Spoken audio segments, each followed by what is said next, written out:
Planète Bourse, votre revue de presse financière mondiale, c'est tout de suite.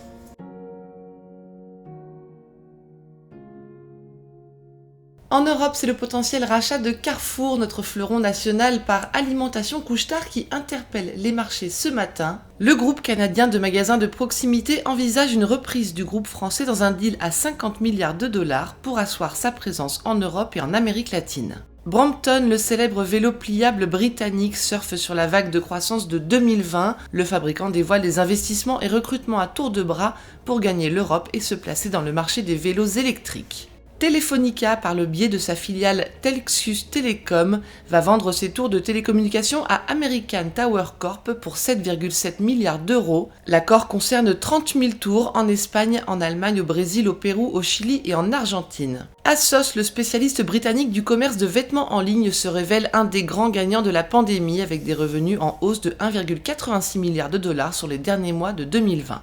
À Las Vegas, c'est l'heure du grand raout annuel de la tech. Le CES pour Consumer Electronics Show s'est ouvert lundi en virtuel. À cette occasion, l'américain AMD, Advanced Micro Devices, a dévoilé sa gamme de processeurs nouvelle génération et se targue d'une technologie dépassant celle d'Intel. Panasonic et Tesla ont déclaré s'associer pour développer une batterie sans cobalt. Le géant japonais de l'électronique, qui avait déjà réduit la teneur en cobalt des batteries lithium-ion à 5%, envisage de lancer cette nouvelle production d'ici 2 à 3 ans. Sony a dévoilé Airpeak, un drone cinématographique high-tech dont le lancement est prévu au printemps, une entrée en fanfare dans le marché des drones pour le géant japonais. Et enfin, LG Electronics, en association avec le chinois BOE Technology, a divulgué le premier smartphone enroulable du monde. Il devrait être proposé au grand public au cours de l'année. Aux États-Unis, toujours, c'est au tour de YouTube de suspendre la chaîne de Donald Trump pour 7 jours pour violation de la politique de contenu et incitation à la violence. Le Wall Street Journal dessine le retard pris par Boeing par rapport à son concurrent Airbus. Les livraisons de jets de passagers aux compagnies aériennes du constructeur américain sont en recul de 90%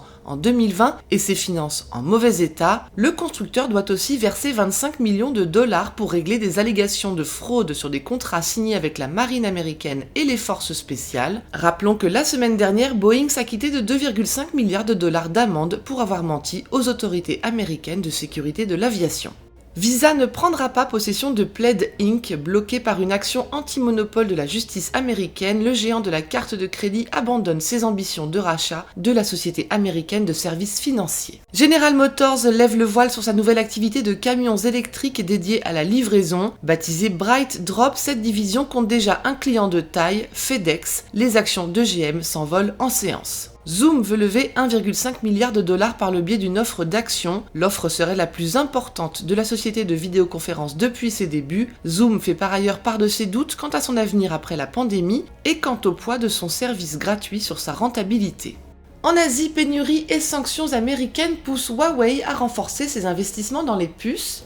Le géant chinois a pris des participations dans 20 entreprises locales de fabrication de semi-conducteurs et serait en train de bâtir sa propre chaîne de production à des fins de recherche. Les détails dans Nikkei Asia. Mitsubishi Chemical augmente de 50% sa production d'électrolyte, le liquide utilisé dans les batteries lithium-ion des véhicules électriques. Le japonais met près de 10 millions de dollars sur la table pour moderniser ses usines américaines, britanniques et chinoises. Le marché des batteries et matériaux pour VE devrait atteindre 36,7 milliards de dollars en 2025 selon le quotidien asiatique.